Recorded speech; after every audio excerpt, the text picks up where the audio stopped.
Oi, eu sou a Flávia. Eu sou a Isabela. E você caiu no Angu de Grilo. Oi, Angulers! Boa terça-feira pra vocês, tudo bem? Como vocês estão? Como você está, Flaviol? Tô bem. Ouro, é ouro! É ouro! É ouro! Já vamos falar disso, mas antes de a gente começar esse episódio... É ouro, é bi, né? Exatamente. Bicampeão.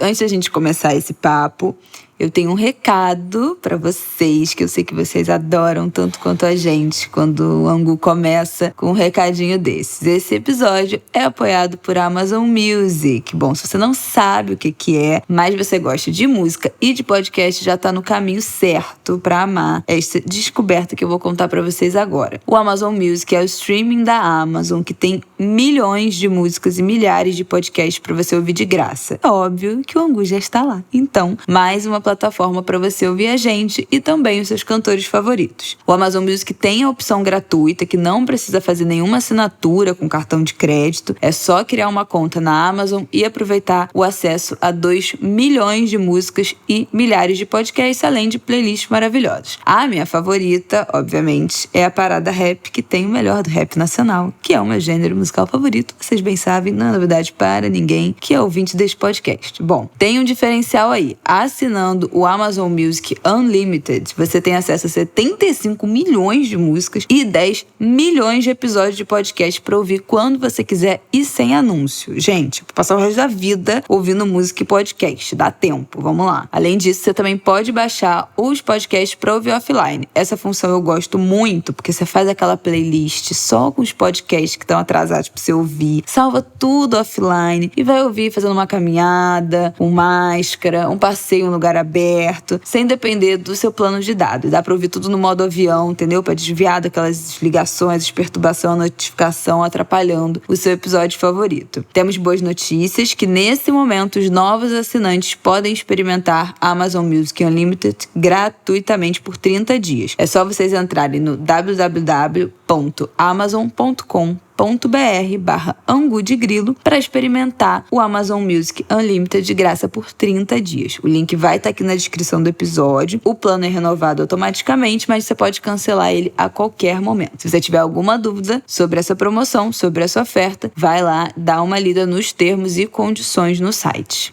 É isso! Uhul! Vocês sabem que eu fico muito feliz quando temos publicidade, apoio aqui no Angu. Então, mais um com a Amazon. Muito feliz de estar aqui abrindo este episódio com este trechinho, esta novidade para vocês. Vamos lá? Vamos começar? Vamos começar o nosso papo, Flávia? Vamos começar. Bola rolando. Bom, temos excelente. Vamos começar esse episódio. Estamos gravando na noite de sábado, já madrugada de domingo, depois de uma manhã de seleção de futebol. De uma madrugada de ouro e de uma manhã de ouro. Uma manhã de ouro. Mas tô falando especificamente da manhã. Claro. Seleção de futebol olímpica, medalhista de ouro. E vocês bem Bicampeã, sabem. né? Bicampeã. Futebol ganhou a medalha de ouro em 2016, no Rio. E agora bisou em Tóquio. E vocês sabem, né, que assim... Com quem? Com quem? Com quem? Sabe de quem? Sabe de quem? Paulinho, com medalha de ouro. Estamos muito felizes, vocês devem imaginar. Ah, foi uma emoção enorme. Vocês que nos ouviram, né, nos episódios passados que a gente falou sobre ele, sobre a história, sobre a trajetória. Então foi muita emoção, foi uma realização, assim. Família muito feliz, também muito aliviada, né, de ter conseguido uma vida inteira dedicada. Caminhada. Nossa, né, vocês já sabem disso, né? Que então, nós já falamos sobre essa caminhada. Foi muito... foi maravilhoso, assim, incrível, uma sensação incrível, indescritível. Estamos muito felizes com a imagem, né, que eles foram pro vestiário, ele abriu uma live, e aí pegou o fio de contas de Oxóssi, colocou, recebeu a medalha com o fio de contas, então também volta rolou uma no que batucada, rolou um samba, Paulinho com repique de de mão, olha, ainda por cima homenageando o seu Birani, fundador do Fundo de Quintal, que nos deixou no ano passado, que foi o inventor do repique de mão. É um instrumento que o Paulinho carrega para tudo quanto é canto. É verdade. E aí, essa imagem dele recebendo a medalha com o fio de conta de Oxóssi, também muito representativa, né? Volta naquilo que a gente falou naquele episódio, de trazer a religião, de ter orgulho do candomblé, da religião afro-brasileira. Então, estamos muito felizes, muitas mensagens, muito realizados com essa conquista dele, muito orgulho da família, que a gente já falou aqui longamente, né? Se você não ouviu, volta lá no nosso episódio de 2 semanas atrás, Paulinho e Olimpíadas. Olimpíadas. Eu tenho mania de falar Olimpíadas. Olimpíadas. Mas o meu E sai. Olimpíadas. Não tem o S. É Olimpíada. Não é Olimpíadas? Não, plural? Jogos Olímpicos e Olimpíada. Olha aí, ângulo de grilo é informação, hein? Se você tava falando errado até agora, que nem eu. Então é isso, não tinha como começar esse episódio de maneira diferente, sem falar dessa alegria que foi pra gente, pra nossa família nesse sábado. Mas temos outras coisas a falar, né? Sobre essas últimas 2 semanas de jogos, né? Terminando agora nesse domingo, fechando esse ciclo olímpico, abrindo outro. Acho que é importante. E abrindo um ciclo curto, né? Porque Paris 2024. Já é da Então, veja, houve esse atraso no ciclo Tóquio 2020, né? Por conta da pandemia, e agora são 3 anos até Paris. E isso para, né, um ano faz muita diferença para quem é atleta de alto rendimento, ainda mais do ano passado, que foi um ano muito precário, né, de treinamento. A gente teve o Darlan do levantamento de peso. Treinamento, patrocínio. Sim. O Darlan do levantamento de peso compartilhou, né, enfim, acabou viralizando que ele treinou uma parte do lockdown. A informação primeiro é que ele teria treinado nesse ciclo olímpico em um terreno baldio do lado da casa dele. Ele já veio a público desmentir, falou, gente, postou uma foto de um centro, né, um campo de treinamento, falou, gente, eu treino nesse lugar aqui, nessa pista aqui, que é certificada pela organização tal, mas durante o lockdown resolvi treinar nesse terreno para não perder tempo de treino e também não sair de casa, né, não desrespeitar o isolamento durante o lockdown. E aí, o Fernando Scheffer, né, treinou no açude durante também a pandemia, porque os clubes todos ficaram fechados. E aí é óbvio que os atletas brasileiros acabam ficando em desvantagem, né? Olha o tempo que demorou pra gente controlar a pandemia. Scheffer é medalhista na natação. Natação, isso. Nos 200, né? O tempo que demorou pra gente controlar, né, a pandemia, se é que foi controlada, não foi, né? Mas enfim, em determinado momento as coisas foram se abrindo, meio de qualquer jeito. É porque é importante dizer, os clubes ficaram fechados. Muitos estádios, então eram locais de treinamento que ficaram interditados em razão das restrições, né, da pandemia, e aí ficaram também interditados aos atletas. Então houve muito improviso, muito desgaste. Aliás, na abertura dos jogos, eles mostraram logo no início um vídeo com os atletas treinando em casa. É um vídeo bem bacana, vale a pena, de repente, quem não assistiu, dar uma olhada nessa experiência, né, solitária, confinada e de superação, né, de muita perseverança. No caso do Paulinho, tem uma emoção particular, porque ele sofreu a lesão e se não tivesse tido o adiamento, né, dos Jogos Olímpicos, ele não teria participado em 2020, né, porque foram 11 meses sem jogar, afastado, também com muita batalha, né, muita batalha, muito treino, um tratamento, uma recuperação com treinamentos exaustivos para que ele chegasse em condições de disputar a vaga em maio, né, desse ano, quando ele veio para o Brasil, e deu tudo certo. Então foi muito bonito. Foi muito bonito também ver o Daniel Alves, né, um veterano. 38 anos. Putz, e ele jogou todas as partidas o tempo todo. Acho que só uma que ele foi substituído. Impressionante. A semifinal, né, com prorrogação. Impressionante e, assim, animadíssimo. Com o Tantã, ele levou o Tantã pro samba da equipe. Foi muito legal de ver. Eu tenho várias questões, né, com o futebol, que não tem só a ver com a seleção brasileira, tem a ver com postura de clube. Mas, assim, realmente, Paulinho me tira do sério. Me devolve, me joga de volta pra arquibancada, praticamente. Eu não sou muito de comentar comentar futebol. Eu sou bem desencantada com o futebol brasileiro, mas quando o Paulinho entra, aí, gente, aí é coração mesmo. Demais. Tem uma iniciativa que criaram muito legal no Instagram, que eu acho que vale, a gente falou disso, né, das dificuldades de treinamento durante a pandemia, mas a gente já citou aqui no episódio passado também, a dificuldade de patrocínio dos atletas de terem apoio, principalmente de esportes que são menos valorizados, né? E aí criaram uma página, um perfil no Instagram chamado Te Quero em Paris 2024, Te Quero em Paris 2024, né, numérico, que se você for no seguindo desse perfil, tem todos os 313 atletas da delegação agora de Tóquio, e a intenção desse perfil é fazer com que a gente siga esses atletas, porque quanto mais seguidores, mais visibilidade, mais chances deles serem patrocinados, serem apoiados por marcas. Então, é um movimento super interessante, eu acho que vale a gente, né, se não for seguir todos os 313, mas dos esportes que a gente gostou de assistir, os esportes que a gente viu mais, prestou mais atenção nessas Olimpíadas, tirando, né, os que tem mais visibilidade, ou enfim, até os que têm mais visibilidade, mas olhar com carinho quais são os outros atletas também da nossa delegação que acabam, né, ficando em segundo plano também para os patrocinadores, para receber apoio, para receber até contratos de permuta de equipamento, de local de treinamento, porque isso é muito importante. A gente sabe que rede social hoje em dia é o que dita, né, quem basicamente vai ganhar dinheiro ou não. Então, a gente sabe que muitos atletas tiveram que, inclusive, fazer vaquinha para conseguir competir, para conseguir ir para Tóquio. Então, é muito importante a gente tentar aí fazer um pouco com o que a gente pode. Te Quero em Paris 2024. E aí vocês vão lá no seguindo, que tem todos os 313 atletas da delegação. Partiu. Última coisa que eu quero falar, bater palmas para Isaquias e para Herbert Conceição, que fizeram seus agradecimentos, medalhistas, né, de ouro, fizeram seus agradecimentos, falaram da pandemia, falaram das vítimas de Covid, dedicaram suas medalhas para quem perdeu, as famílias enlutadas, né? Foi muito bonito, realmente. Então é importante, né, terem falado sobre isso, porque na outra ponta a gente tem um campeão mundial, perdedor olímpico, que não sequer se vacinou, tendo tido 4 oportunidades, né, o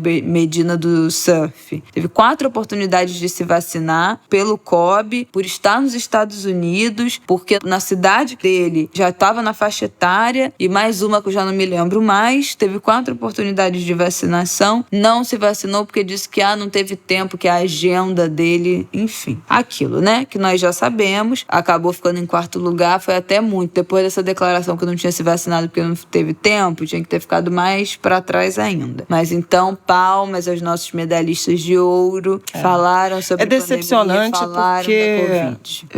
É decepcionante porque você espera, né, que as pessoas públicas, especialmente ídolos do esporte, né, sejam de fato referência, inspirem, influenciem positivamente. E quando vem esse tipo de comportamento, de declaração, de displicência, especialmente na pandemia, especialmente nesse momento em que já estamos, né, já entramos em várias cidades, em vários estados, na vacinação dos jovens. Nos Estados Unidos, por exemplo, tem uma baita dificuldade, muitos jovens não estão indo se vacinar, então tem uma necessidade de conscientização por conta de um comportamento que é coletivo, né? Vacinação é saúde pública, não é sobre você proteger o seu corpo, é sobre você proteger pacto social, a sua comunidade, o país, social, o planeta, enfim. Então, muito errado. E é curioso que os 2 campeões, né, o Isaquias e o Herbert, postaram, né,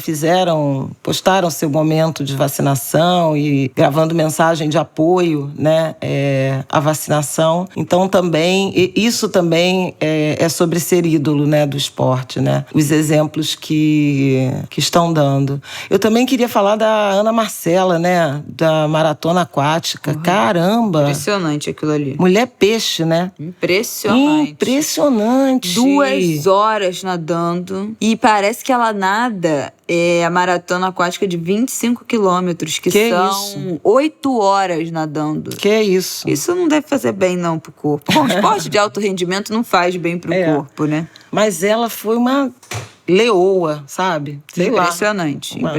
Uma tubaroa, existe? Uma coisa impressionante essa mulher, assim, a força, a determinação, né? E ela tem uma história, o Hélio de la Penha, que contou, né, que o Hélio de la Penha, amigo nosso, faz maratona aquática também, né? Ele nada lá em Copacabana e tal, há muitos anos. E ele conhece ela, né? Já nadou com ela, e ele fez um depoimento, um relato, porque nos Jogos de 2016, ela se perdeu. Ela perdeu o rumo da prova. Jesus. Então, eu acho que ela já era favorita. E aí, dali, ela saiu falando assim, isso nunca mais vai acontecer, sabe? E quando ela terminou a prova em Tóquio, ela falou assim, eu sabia que para me pegar tinha que nadar demais. Tinha que nadar muito. Porque eu tava na mesma vibe do Herbert que a gente já tinha falado, né? Eu mereço! Eu trabalhei! Ganhou ouro. Foi ele, gente. Foi ele, gente. Foi e ela na mesma vibe. E ele não era, o cara que lutou com ele, acho que era um irlandês, não era... Era o total favorito. Ele não estava ganhando, né? Por pontos, ele não estava ganhando. Nocauteou o cara. De repente, a luta acabou. Foi assim, foi muito emocionante. Veio na hora, porque o cara não chegou a pagar, né? Ele só deu aquela tonteada. Então, mas ele caiu. Se fosse, caiu, mas dependendo se fosse outro, sei lá, se poderia ter deixado continuar. Porque no MMA, por exemplo, pra parar a luta, o cara tem que, se estribuchar no chão, né? Pagar de verdade. E o que eu ouvi foi que de 150 lutas de boxe, né, nesses Jogos de Tóquio, só 4 terminaram com nocaute. Parece que é raríssimo nocaute em boxe. Uma delas, nosso Herbert. Diretamente da Bahia. Pois é. E o Nordeste brasileiro também, a Bahia, muitas medalhas da Bahia.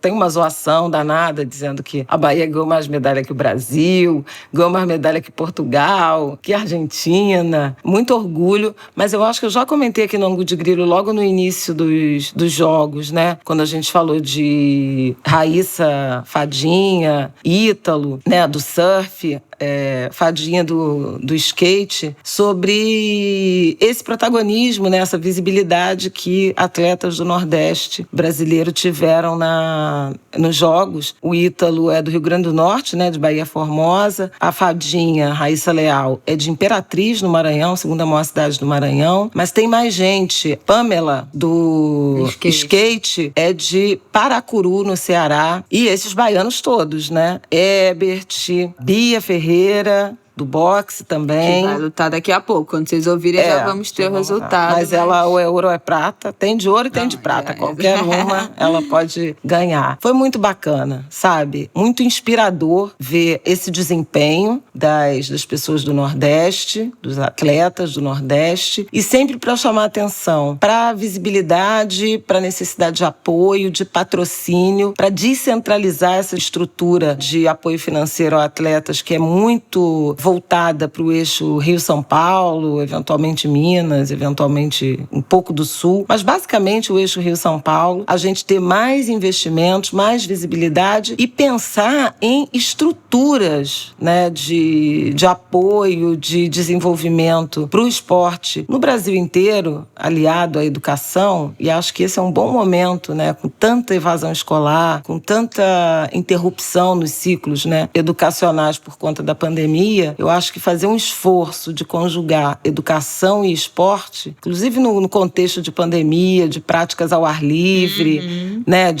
desse tipo de pedagogia em espaços abertos, eu acho que faz muito sentido, pode atrair o interesse das crianças, dos jovens, né, dos adolescentes, seja como um meio de vida, competição, mas também como construção de cidadania, socialização, disciplina. Esporte é tudo isso. Disciplina não é só militarizar a escola. Tem muitas outras dimensões. Esporte, música, arte, todos podem ser ferramentas importantes, mas aí chamando atenção para o esporte, para equipamentos adequados, investimento, né? Investimento público, porque a gente fica ressaltando as histórias de precariedade dessas pessoas. De superação. Não era para ser assim, gente. Realmente, são histórias lindas, mas imagina quanta gente ficou no caminho, né?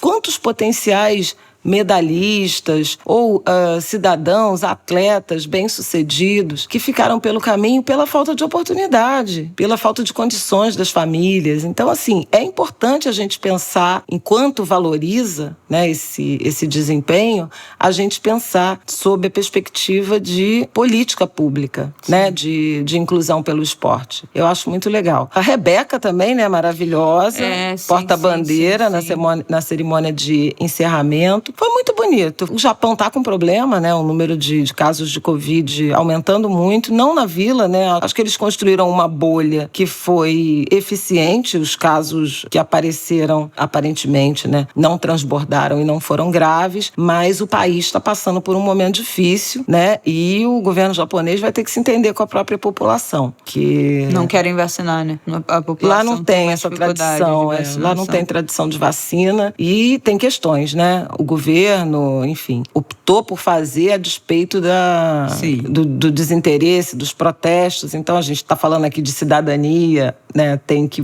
pensar também nesse outro lado. Mas foram interessantes os Jogos de Tóquio. Pessoalmente, eu queria falar de um certo reencontro que eu tive com a brasilidade, com torcer pelo Brasil, pelos atletas brasileiros. Quase todos nós, né? Boa parte de nós. Tava muito difícil. Que temos pelejado aí nesse acompanhar do Brasil. Gente, eu tô só o Isaquias, mantendo o ritmo de remada. Não pode parar, esperando o momento de acelerar para ganhar esse jogo. Mas, nossa senhora, é muita remada, viu? É, assim, nos últimos anos, né? A quantidade de decepção que a gente teve com esse país, de revolta, de tristeza, né?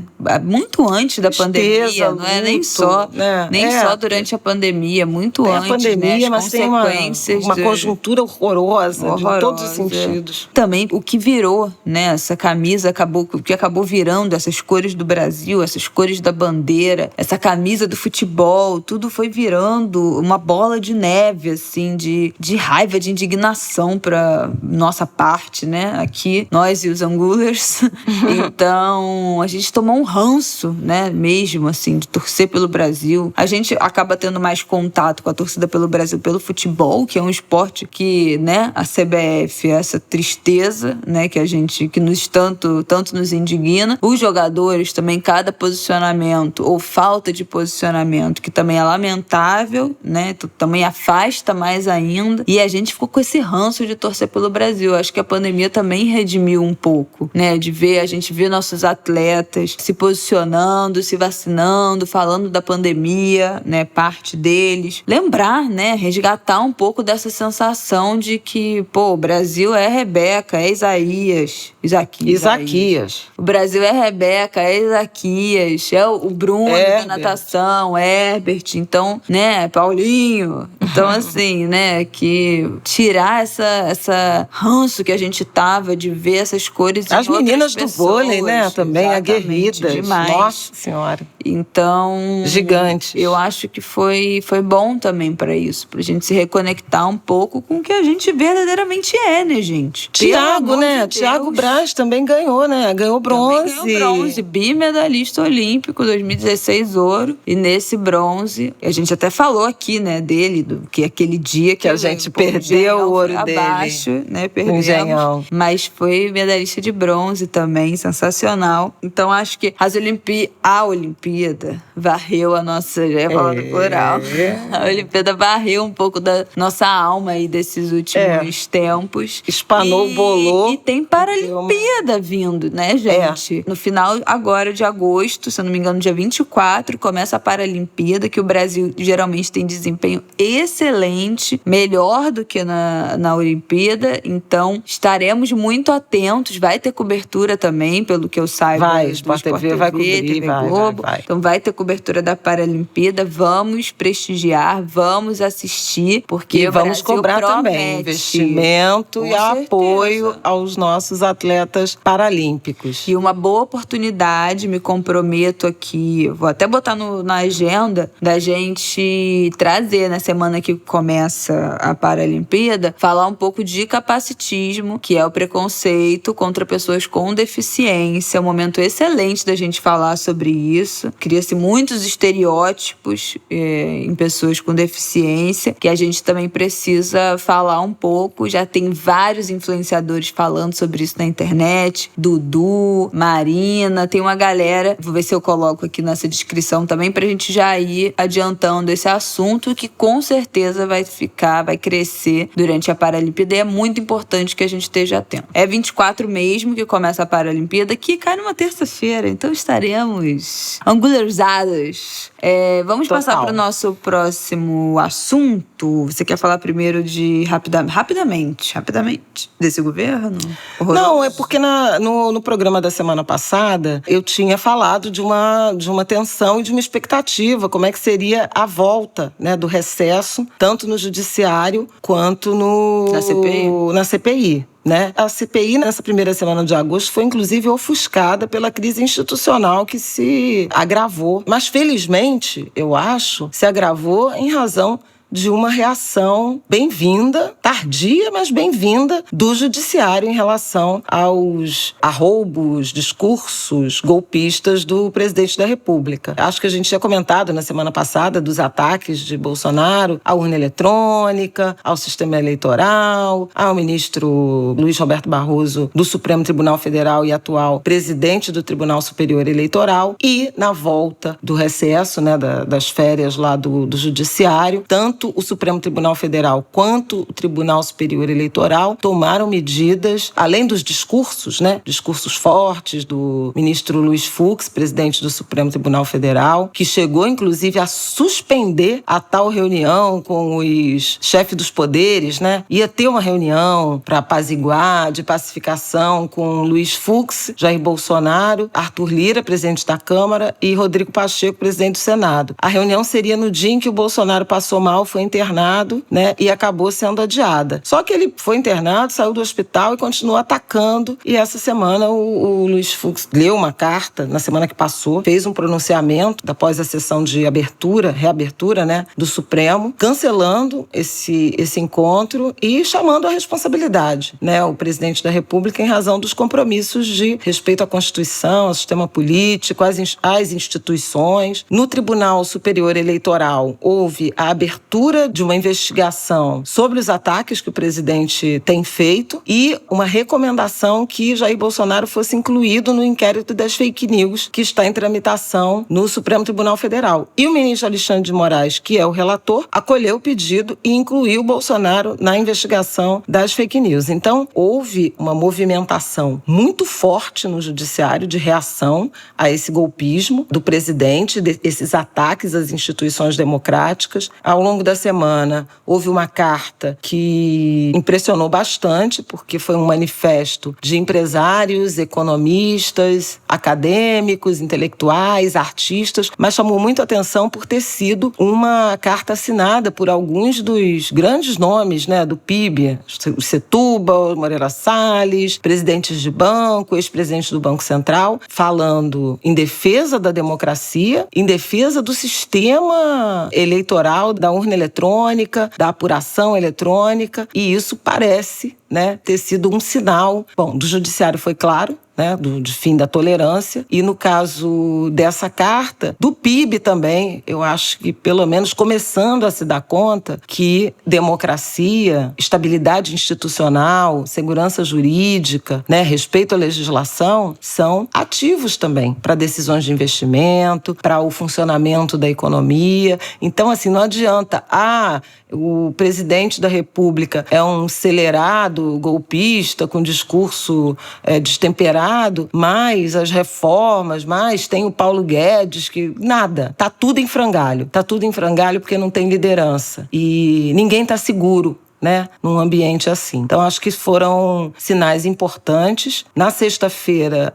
o presidente do Supremo Tribunal Federal convocou para uma reunião o Procurador-Geral da República, que é um aliado quase subordinado ao Bolsonaro. Ele está sob intensa pressão, Augusto Aras, porque cabe a ele instaurar essas investigações envolvendo o presidente da República, o mandatário. 27 subprocuradores, né, do Ministério Público Federal assinaram uma carta apoiando o Supremo Tribunal Federal, condenando as declarações, os ataques de Bolsonaro. Então, a semana que entra pode ser uma semana importante para a gente ver como o Procurador-Geral da República vai se posicionar. Ele que teve a recondução, né, para mais um mandato na Procuradoria-Geral da República, indicado por Bolsonaro, mas também sonha ser ministro do Supremo Tribunal Federal. Então, vamos ver como é que ele vai se posicionar em relação às suas atribuições institucionais. Para terminar, a tal da PEC, né, Projeto de Emenda Constitucional, que institui o voto impresso com contagem manual em sessão eleitoral, foi rejeitado por 23 votos a 11 na comissão especial que tratava disso, o que seria uma ótima oportunidade para a Câmara sepultar esse assunto. Acabar com isso. E vida que segue, vamos rolar a bola, porque o país está cheio de problema, mas Arthur Lira, leal ao presidente da República, resolveu submeter a emenda ao plenário da Câmara dos Deputados. Não tem data ainda, mas pegou muito mal para o presidente da Câmara, uma leitura. Muita gente teve a leitura, os mais próximos aliados tiveram a leitura de que vai botar no plenário porque vai ser derrotado e o Bolsonaro se compromete a deixar essa história para lá. Ninguém acredita nisso. Eu, pelo menos, não acredito. Mas, assim, de modo geral, não pegou bem.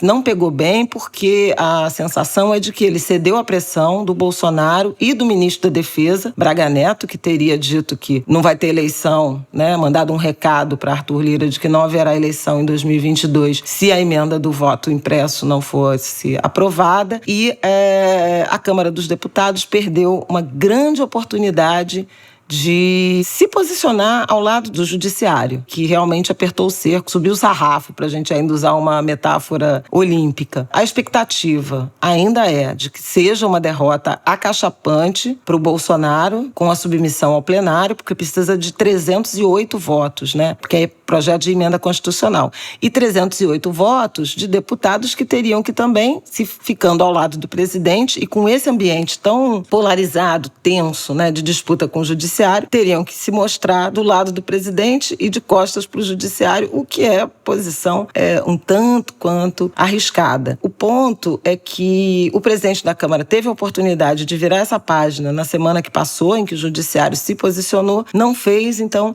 essa crise continua. No próximo Angu de Grilo, a gente pode pautar as outras dimensões de reforma política que estão em tramitação. Tem uma mudança, né, que envolve o distritão, vocês já devem ter ouvido falar, mas semana que vem eu falo disso. Acho que isso vale um bloco do nosso programa. E tem um código eleitoral também, com várias mudanças aí que pioram muito a vida do eleitor e de quem, na sociedade brasileira, clama por mais diversidade nos espaços de poder político. Mas vamos ver como é que esse debate das reformas políticas, ele se desenvolve ao longo dessa semana, que pode ser decisiva, e aí a gente faz um pacotaço de reforma política pro próximo Angu, pra gente virar a página. Então tá bom, né, querida? Dito isto, vamos... Acho que fiz um apanhado bom, né? Tá bom. Olho no TSE, olho no STF, olho no Arthur Lira, na Câmara dos Deputados. Eu só quero fazer um parêntese, na verdade, um pop-up primeiro bloco, que eu acabei de ver aqui no Twitter, que o Richarlison, jogador, né, que jogou artilheiro... 5 gols. Que jogou agora, medalhista também de ouro da seleção brasileira, postou um texto no site dele, e compartilhou no Twitter, eu entrei para ler, falando sobre a falta de recurso, de patrocínio, de condições de trabalho para a maioria dos atletas olímpicos. Ah, que legal. Então, e o Richarlison é um cara muito consciente. Também se manifesta bastante. Muito consciente. Se manifesta sobre tudo, se posiciona muito assertivamente. Ele, inclusive, fez um grande sacrifício, né? Porque ele jogou a Copa América e quis ir a Tóquio.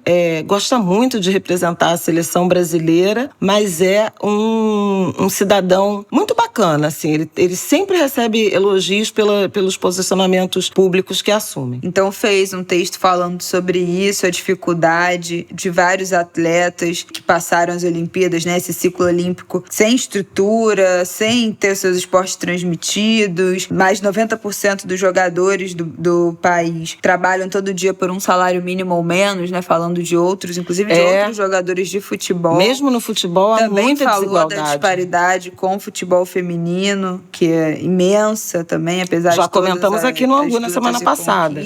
Então, um texto falando sobre isso, dessa desigualdade no esporte, a desigualdade dentro do futebol, também se manifestando contra esse ponto que é realmente o calcanhar de Aquiles aí do esporte brasileiro. Então tinha que fazer esse pop-up. Bom, pra gente fechar esse episódio, eu acho que vale a gente falar... Ih, gente, agora que eu me lembrei que a gente tinha prometido um negócio que não vai rolar. O quê?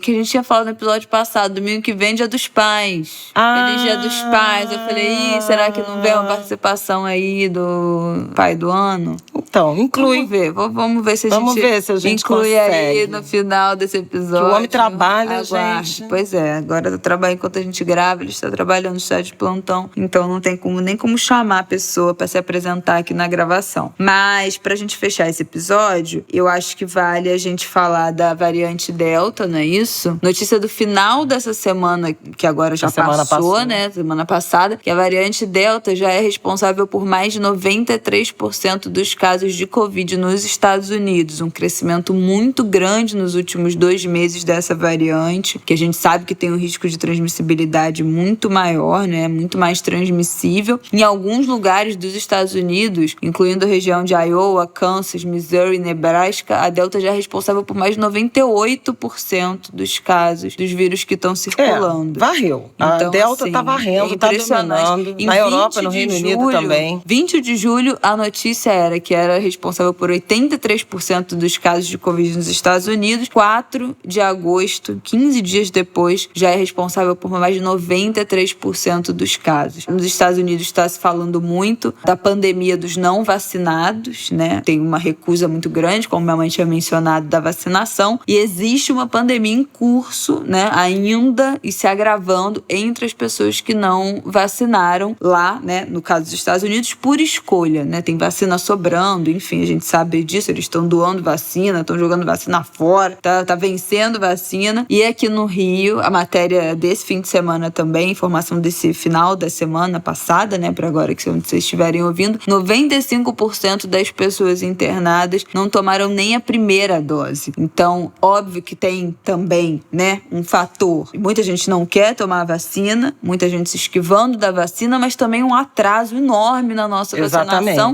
que inclusive foi pausada na semana passada, no fim da semana retrasada, porque não teve distribuição das doses do Ministério da Saúde. A gente até falou isso aqui no Angu. Então, no caso do Brasil, é óbvio que todo mundo conhece alguém que não quis vacinar, né? Sabe de uma história de alguém que não quis vacinar, que alegou que não tinha agenda, motivos religiosos, enfim. Acontece, o que mais a gente ou tem políticos, visto, né? Político ideológico. Negacionista de vacina tá rolando, então também tem essa questão, mas a nossa vacinação demorou demais, né? Atrasou demais. Então a gente já tá pegando uma variante muito mais potente sem ter a imunização. As pesquisas já dão conta de que as vacinas que a gente tem podem ter um nível de eficácia ok, né, adequado para a variante Delta, mas só a imunização de fato completa com 2 doses. Então, e a gente ainda falta, né, ainda tem um buraco muito grande. Essa semana agora. E a coletiva são entre 70% e 80% da população que tem que ser vacinada. Pois é, ainda estamos vacinada com 2 doses, né? Então ainda estamos longe disso. E a pandemia dos não vacinados também já chega por aqui, por motivos diferentes, mas já é também também parte da nossa realidade.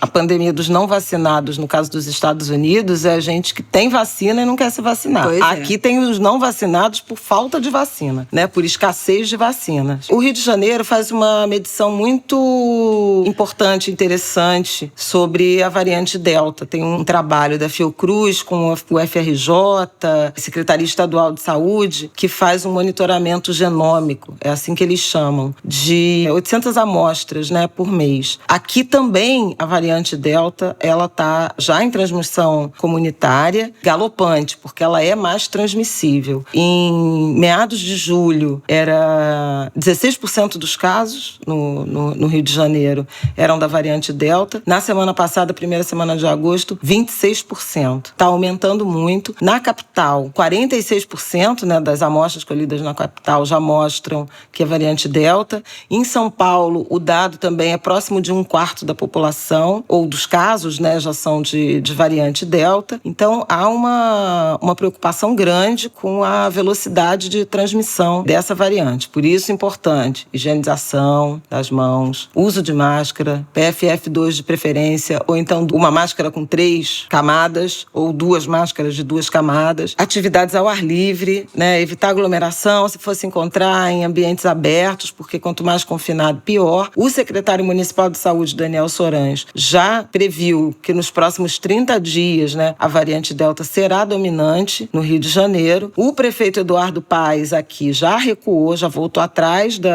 daquele oba-oba de calendário de reabertura que já começaria com um feriadão nos primeiros dias de setembro. Disse que se foi mal interpretado, se expressou mal.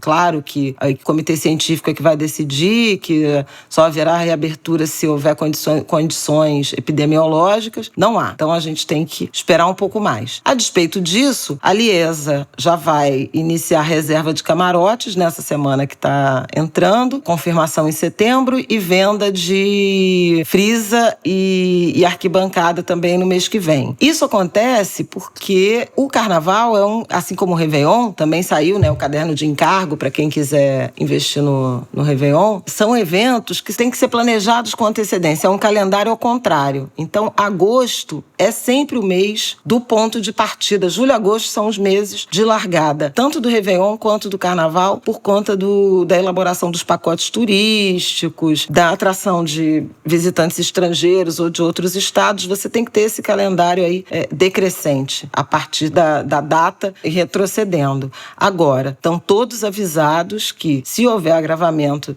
do ambiente de pandemia, obviamente que a operação vai ser abortada. Mas, em princípio, o Rio de Janeiro vai ter um Réveillon com 13 palcos espalhados pela cidade, 3 em Copacabana. E o Carnaval é isso, se possível for. Você tinha falado até na nossa reunião de pauta, né? Falando, será que Salvador, que também tem um carnaval muito grande, já está planejando alguma coisa? E tá, né? O prefeito Bruno Reis, prefeito de Salvador, já deu uma declaração nessa última sexta-feira, falando que as comemorações de Ano Novo vão ser 5 dias de comemoração. Já tá, ele ainda falou, tem evitado falar em Réveillon e falar de Carnaval para não colocar os carros na frente dos bois, mas o Réveillon já está preparado, já tem as atrações praticamente fechadas, 5 dias de comemorações com atrações já reservadas. No momento certo, na hora certa, eu vou falar sobre isso, mas que o Carnaval também acontecerá, né, em 2022, segundo o planejamento também do prefeito de Salvador. Então, vamos ver, né? A gente quer, a gente espera, mas tem que ir devagar. Sim, tem que ir devagar com o andor. Né?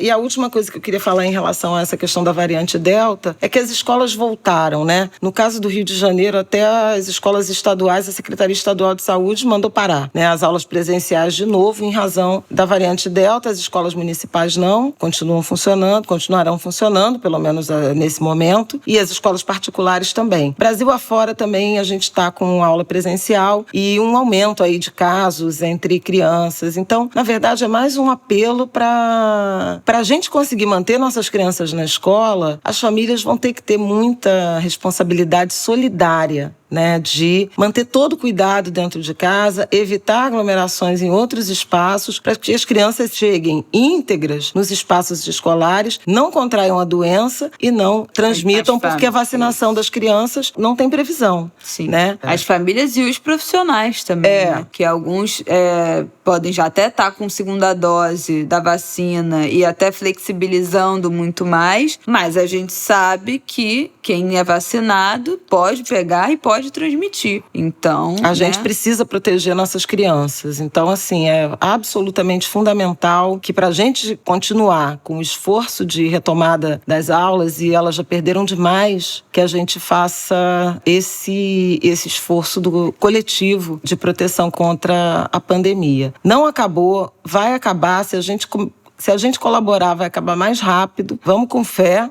É isso. Última coisa que eu tenho a dizer é que a variante Delta está preocupando já nos Estados Unidos e aqui também já no Brasil em relação à internação de crianças. Como é uma variante mais transmissível e as crianças não são vacinadas, não serão vacinadas a princípio, né? As crianças até 12 anos não serão vacinadas, a situação está piorando. Já tem matéria falando que o Rio de Janeiro vive o pior momento de internação para crianças até 9 anos. Na Flórida já tem uma preocupação grande também. A tendência é que crianças de 0 a 9 anos suba a quantidade de hospitalização por conta da variante Delta. Então, gente, é muito importante a gente ficar atento a essa ponta aí, né, não vacinada, que são as nossas de saúde frágil, né, grupo de risco, não da Covid, mas que sempre foi grupo de risco de muitas doenças por ter um sistema imunológico mais frágil, menos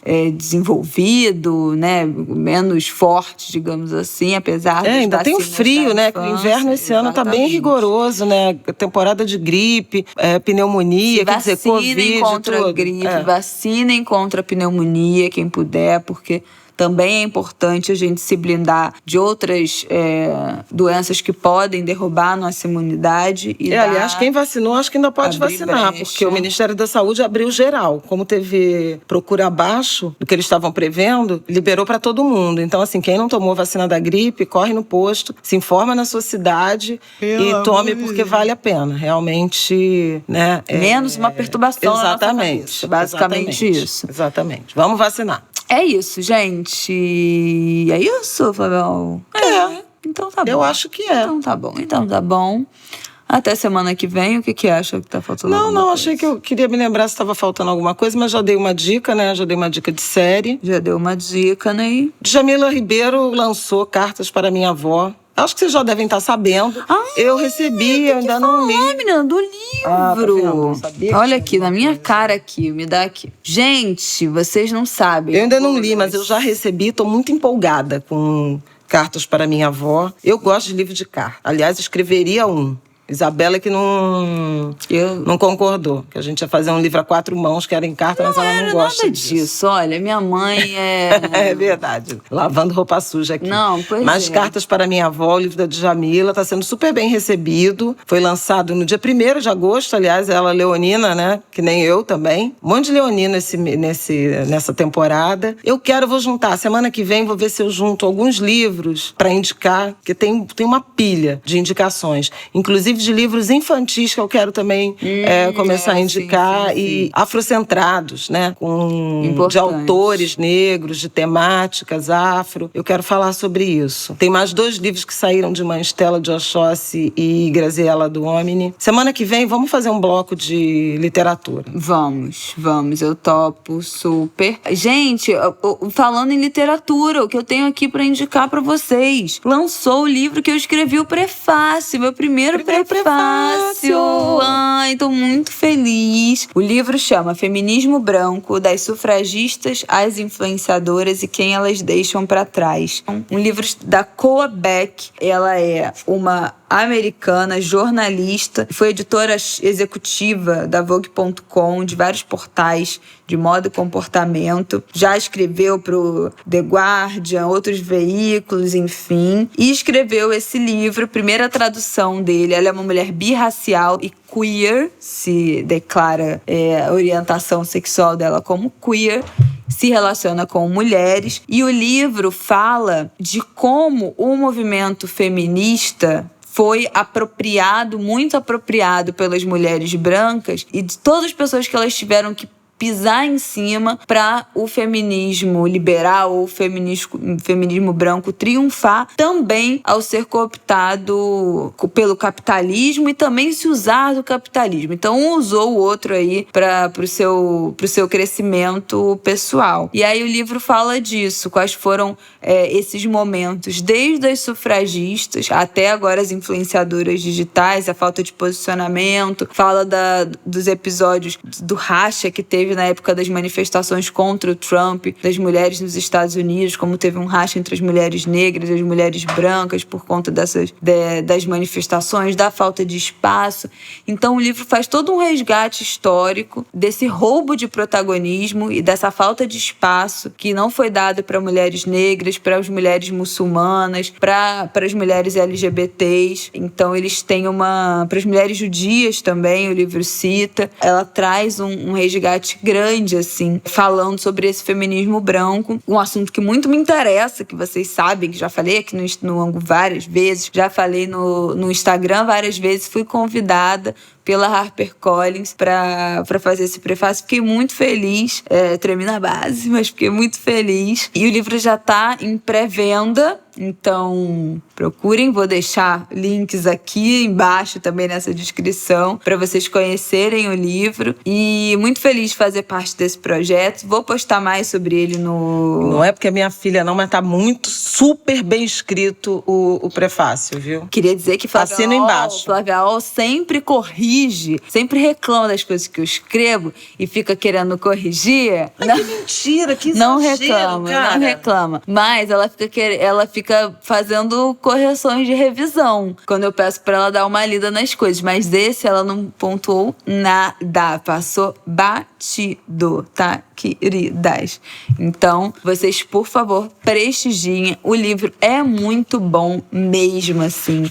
Eu marquei várias coisas, e tem várias coisas que tem tudo a ver com as nossas pontuações, as vivências aqui dos movimentos de mulheres no Brasil também. Principalmente essa apropriação do capitalismo, uma coisa que a gente tem visto demais aqui, a venda de produtos feministas, blusinha feminista por loja de departamento, por multimarcas, enfim. Muitas coisas legais, muitos capítulos legais. Eu vou postar lá no meu Instagram o sumário para vocês darem uma olhada nos capítulos e entenderem melhor do que se trata, tá bom? Então tá bom. Boa semana pra vocês. Agora sim, autorizado o fim deste podcast. Boa semana para todas, todos, todes. E segue a minha recomendação. Agosto, mês de guardar silêncio, de pensar muito antes de falar. É mês de Olubagé, é mês de Obaluaê. Mesmo para quem não é da religião, prestem atenção antes de arrumar uma treta, de falar demais, de abrir demais a guarda. Atenção, aprendam com o Herbert também do nosso boxe, que, né? Um lutador se protege, não baixa a guarda. Com o nosso outro medalhista, continuem a remar. Mantenham o ritmo da remada. De Procurando Nemo. Dory, Procurando Nemo. É isso, gente. Boa semana pra vocês. Até semana que vem. Boa semana.